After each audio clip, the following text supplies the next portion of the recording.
Imagine building a business that generates, record-breaking user metrics.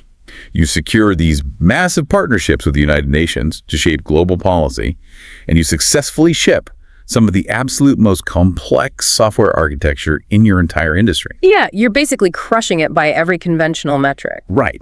But despite all of that, the market valuation of your company just plummets, like 83% in just over a year. Which is brutal. And that's not just some hypothetical scenario. No, it's not. That is the exact mathematical trap the SUI blockchain is caught in as we sit here looking at the landscape in mid-2026. Welcome to today's deep dive. Glad to be here. The divergence between the underlying tech reality and the market pricing right now is just stark. Right. We've got this massive engine of innovation operating underneath a really suffocating layer of financial gravity. And untangling that divergence is our exact mission today. Yes. We've pulled together a really thick stack of sources to figure out what is genuinely happening behind the scenes for you guys. Yeah, we've got the latest technical roadmap updates straight from the SUI Developer Forum. We're also pulling from market analysis reports from CoinMarketCap and Binance, institutional investment data from CoinCub, and live trading metrics from Finst and Bybit. Right. And synthesizing all of that, it paints a picture of a network that's undergoing just a radical transformation. Like, the developers aren't just tweaking the existing code. No. They are in the middle of rolling out this massive evolution called the S2 Unified Platform alongside a whole suite of institutional-grade privacy tools. Which brings up the core tension we really need to resolve today. Exactly. Because back in January 2025, the SUI token hit an all-time high of $5.35. But today, in June 2026, it's just hovering around that, 75 to 90 cent mark. Right. So if you're looking at that 83% drop, you're probably asking yourself how that squares with this ambitious ecosystem evolution. Like, is SUI's 2026 development roadmap actually enough to overcome the massive gravitational pull of its own token economics? And to accurately weigh that, we really have to strip away the market noise and look at the actual architecture. I mean, you can't really understand these upcoming 2026 S2 upgrades without first grasping what makes SUI fundamentally different from, say, a legacy network like Ethereum, or even a really fast one like Solana. Right, because it all hinges on their object-centric model, right? Exactly. Because traditional blockchains operate on an account-based system. They essentially track the balances tied to global wallet addresses. So to update anything, the entire network basically has to pause and agree on the global state of all those accounts. Yeah, and that global state consensus is, well, it's the ultimate bottleneck. It forces every transaction to be processed sequentially, one after the other. It's kind of like walking into a traditional bank. If 100 people walk in at the same exact time to do completely different things, like someone's depositing a check, someone else is paying a mortgage, another person's opening a savings account, they all still have to stand in that single file line waiting for the next available teller. Exactly. That single file line is the global state. That's the perfect visualization. Now contrast that with SUI. SUI treats the ledger as a collection of independent, programmable objects. Okay, so what is an object in this context? An object could literally be an NFT. It could be a sword in a blockchain game, or just a complex smart contract. Because these objects are treated as discrete, independent items, they don't have to wait for global state transitions. Ah, I see. Yeah, so if two transactions are interacting with completely different objects, SUI's validators can just execute them in parallel. So instead of that single file line at the bank, the network functions more like a massive Amazon fulfillment warehouse. Yes. 1,000 workers can simultaneously run down entirely different aisles, grab what they need off different shelves, and they just never bump into each other. And the performance metrics that warehouse model unlocks are honestly staggering. I mean, parallel execution gives them a theoretical ceiling of over 120,000 transactions per second. Which is insane. But the real architectural breakthrough in 2026 is the Mysticetti upgrade. This upgrade pushes network latency down into the sub-second range. We are talking hundreds of milliseconds for finality. I see Mysticetti mentioned constantly in these developer updates.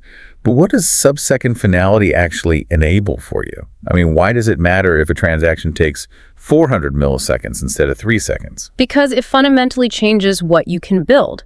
It enables what developers are starting to call the agentic web. The agentic web. Yeah, we're moving into an era of autonomous AI agents conducting microtransactions, high-frequency decentralized finance, and, fully on-chain multiplayer gaming. Okay, that makes sense. Think about an AI trading bot executing arbitrage on a decentralized exchange. It needs to know a trade cleared instantly so it can execute its very next move. Right, because if it has to wait 3 to 10 seconds for a block to confirm, the arbitrage opportunity just vanishes. Exactly. Mysticetti makes the blockchain feel as instantaneous as a traditional Web 2 server. I do have to push back here, though. Speed and sub-second latency, that all sounds phenomenal on paper. But didn't this hyper-complex warehouse engine actually stall out recently? Yeah, it did. Because the sources highlight these reports from late May 2026 where the SUI Mainnet just completely stopped. Yeah, the network suffered 3 major protocol outages in late May, halting block production for a cumulative total of over 15 hours. 15 hours where an entire global financial network is just frozen. What physically broke? It was a cascading software flaw tied to version 1.72. The update introduced this really subtle logic bug in how the system charged gas fees, coupled with a randomness state issue. Oh, okay. So essentially, when validators attempted to process a specific cluster of transactions that lacked sufficient gas balances, the differing interpretations of the protocol's logic caused the validators to essentially crash defensively. So they couldn't agree, so they just shut down to protect the network state. Right. But the SUI Foundation did manage to deploy a critical patch on June 1st to resolve those vulnerabilities and build in much better failure containment. Well, that 15-hour outage really proves that raw speed is dangerous if the underlying system isn't stable. And stability relies heavily on how well developers can actually write, test, and deploy their code on this network without making catastrophic errors. Absolutely. Which naturally brings us to the core of the 2026 milestones. The S2 unified platform. Right. And the shift to the S2 platform is arguably a direct response to those exact kinds of operational risks. SUI's strategy for 2026 is laser-focused on transitioning from just being a really fast Layer 1 blockchain into a comprehensive end-to-end developer stack. Because having a Formula 1 engine is totally useless if the steering wheel is too complicated to use. Exactly. So let's walk through a day in the life of a developer trying to build on SUI to really understand these Q3 rollouts. First up, obviously, the developer needs an environment to write code. Right, and the S2 milestone includes major IDE enhancements, specifically a dedicated Move IDE plugin. Okay, what does that give them? It brings in auto-formatting, real-time error checking, and in-environment debugging right out of the box. You know, to a retail investor, auto-formatting might sound incredibly boring, but for a software engineer, it is basically oxygen. Oh, 100%. Move is a highly secure but very complex language. So lowering the cognitive load required just to write a basic smart contract is how you attract Web 2 developers who are, used to the really polished tooling of Apple or Microsoft ecosystems. So once they write the code, they have to deploy it. And the sources point to a massive Key 3 update called Automated Address Management. If I'm a developer, what pain point does this actually solve for me? Think about the testing lifecycle, right? You start in DevNet to play around, then you move to testnet to simulate a live environment, and finally you deploy to Mainnet, where real money is on the line. Sure. Historically, moving a smart contract across those different environments meant developers had to manually hunt down and update these complex 64-character numeric addresses embedded deep in their code. That sounds like a nightmare. It is tedious, it's incredibly frustrating, and it is highly prone to human error, the exact kind of human error that can lead to network bugs. S2 automates this entire process. The system intuitively knows which environment you're targeting and just maps the addresses behind the scenes. Okay, automated address management sounds great. But Aptos also uses the Move programming language. So if I'm a developer building a decentralized app, what is keeping me from just taking my code over to Aptos? Like, is something as simple as address management really a competitive moat? Well, it's less of a traditional moat and more about compounding developer momentum. Developers are fiercely pragmatic about their time, right? Right. When you systematically eliminate the friction of deployment, you accelerate the pace of application launches. An ecosystem that respects a developer's time will naturally attract a much higher density of builders. And more builders mean faster iteration, which leads to a more vibrant application layer for the end user. Exactly. We're also seeing protocol version 123, specifically version 1.71.1 being deployed, which introduces new utilities for handling dynamic fields on-chain. There are new functions highlighted in the forum here called borrow, rad, and replace. Yeah, and this ties directly back to our warehouse analogy from earlier. Because SUI treats data as objects, developers often need to modify those objects on the fly. Okay, how so? Imagine an object is a character in a role-playing game. If the character finds a new sword, you don't want to have to rewrite the entire character's smart contract just to equip it. Oh yeah, that makes total sense. Right. So these new functions allow developers to efficiently add, swap, or borrow data fields attached to an object. It makes modifying complex on-chain data structures significantly cheaper and requires far less computational gas. And these updates aren't just for the backend engineers either. For the end user, later in 2026, we have the SUINS.move service launching, which is a decentralized name service that maps those impossible-to-read wallet addresses to simple, human-readable names, like yourname.sui. That feels like a critical bridge for bringing Web2-style user onboarding over to Web3. It is, but the S2 platform isn't only interested in onboarding retail users and indie game developers. The underlying mechanics of these 2026 updates are systematically designed to capture global institutional capital and Wall Street firms. Oh, well, let's definitely dig into that, because this institutional catnip is where the narrative gets really fascinating. The major milestone here is confidential transfers. This went into DevNet beta on June 10th, with a full testnet planned for later this year. Yeah, this is arguably their most important structural update for enterprise adoption, because institutions simply cannot operate on a fully transparent public ledger. No, they can't. They cannot broadcast their trading strategies, their payroll data, or their client balances to the entire world. Exactly. So SUI is solving this by utilizing zero-knowledge proofs and a mechanism called twisted Elgamal encryption on the Ristretto 255 curve.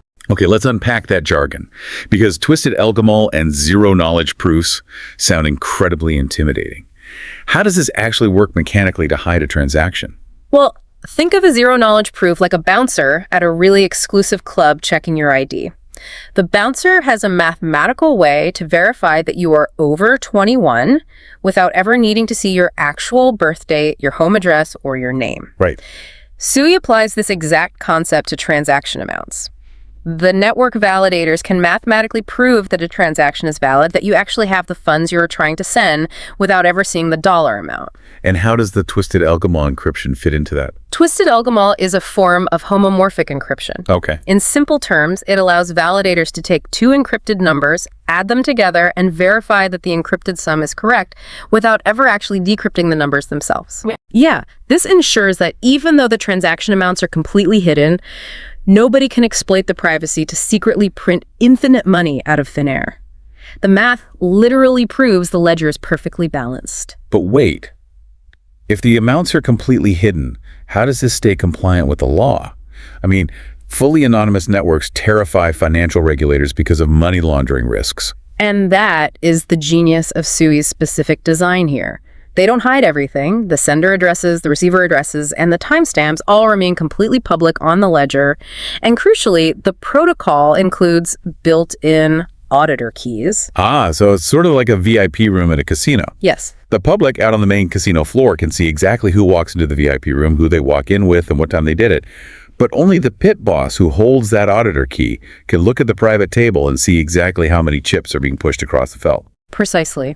Institutions get the exact privacy they require to protect their proprietary data, but they can hand an auditor key over to regulators or internal compliance teams to prove they are adhering to anti-money laundering laws. It strikes the exact balance that traditional financial sector has been demanding. And in fact, the sources point out that major compliance and custody players like Bridge and TRM Labs are already actively testing this architecture. Yep. And SUI is pairing this privacy infrastructure with entirely new financial mechanics. We're seeing the rollout of USD SUI, a native stablecoin that allows for completely gasless transfers. And the mechanics behind USD SUI are highly strategic, right? Yep. Because it features a yield to SUI buyback mechanism. Right, yeah. How does a buyback mechanism work on a stablecoin? So the reserves backing the USD SUI stablecoin generate yield in the traditional financial system. But instead of just paying that yield out to the holders, the protocol is programmed to take a portion of that yield, go out into the open market, and mechanically buy SUI tokens, locking them up or burning them. So every single transaction utilizing that stablecoin creates persistent, automated buying pressure for the native token. Exactly. Which is then paired with Deep Book version 3, introducing native margin trading, an upcoming native bridge to Ethereum, and just growing public sector legitimacy. I mean, the SUI Foundation just announced on June 10th that they've joined the United Nations Development Programme's Blockchain Advisory Group. Yeah. They're literally sitting at the table to architect blockchain solutions for global financial inclusion. Yeah, the technological milestones, the developer tooling, the institutional infrastructure, they're all objectively world-class. Which brings us to the massive, unavoidable but. Right. If the tech is so good, why is the valuation so depressed? We have to examine the tokenomics trap. Yeah. Can all of this institutional tech actually outrun the dilution? This is the anchor weighing down the entire ecosystem. SUI has a hard-capped maximum supply of 10 billion tokens. However, only about 40% of those tokens, roughly 4 billion, are currently circulating in the open market. The remaining 6 billion are locked up, scheduled to be released over the coming years. And the sources break this down into a pretty brutal monthly reality. The market is being forced to absorb roughly 64 million newly unlocked tokens every single month, a schedule that stretches all the way into 2030. That relentless wave of new supply creates a persistent market overhang. But the secondary consequence of this dilution is what we call the negative real yield crisis. Right. Which is a massive risk for capital retention. Let's walk through the math on that. The reports show a very healthy 72% of the circulating SUI supply is currently staked to secure the network. People are earning nominal staking rewards. How does the yield turn negative? Because your real yield is the staking reward you receive minus the inflation rate of the token. So the sheer volume of tokens flooding the market every month from those 64 million unlocks is diluting the total supply faster than the staking rewards are paying out. So mathematically, you are losing purchasing power. Wow. Right now, the real yield is sitting at negative 1.23%. Compare that to a competitor chain like BNB, which is currently offering a positive real yield of 7.67%. Yield-seeking institutional allocators look at that math and may simply rotate their capital out of SUI to maximize returns elsewhere. Exactly. But hold on. What about the new institutional pipelines opening up? We have the 21 share spot SUI ETF, ticker TSUI, live on the NASDAQ. Grayscale has filed an S1 trust. Canary Capital has proposals in. Right. These ETFs aren't just derivatives. They actually have to buy and hold physical SUI tokens off the open market and put them in cold storage to back their shares. Doesn't that counter the sell pressure? It creates a powerful new conduit for capital, yes. Every dollar flowing into those ETFs removes circulating supply from the market. I do have to challenge that narrative, though. Yeah. If Wall Street can now easily buy SUI through a regulated ETF on the NASDAQ, why are we still sitting at 80 cents? Isn't it just simple math? It is. At 80 cents, 64 million unlocked tokens is roughly $50 million of fresh sell pressure hitting the market every 30 days. These ETFs would have to attract 50 million a month in brand new capital just to break even and keep the price flat. It feels like the unlocks are just a fire hose drowning out the ETF buying. Well, the trading data suggests your skepticism is entirely warranted. The physical accumulation by ETFs is structurally bullish for the long term, but in the immediate present, the mechanical sell pressure from early investors and team unlocks is acting as a concrete ceiling. Yeah. For the price to break its macro downtrend, the combination of ecosystem growth, USD SUI automated buybacks, and ETF inflows must dramatically outpace that monthly 50 million dilution.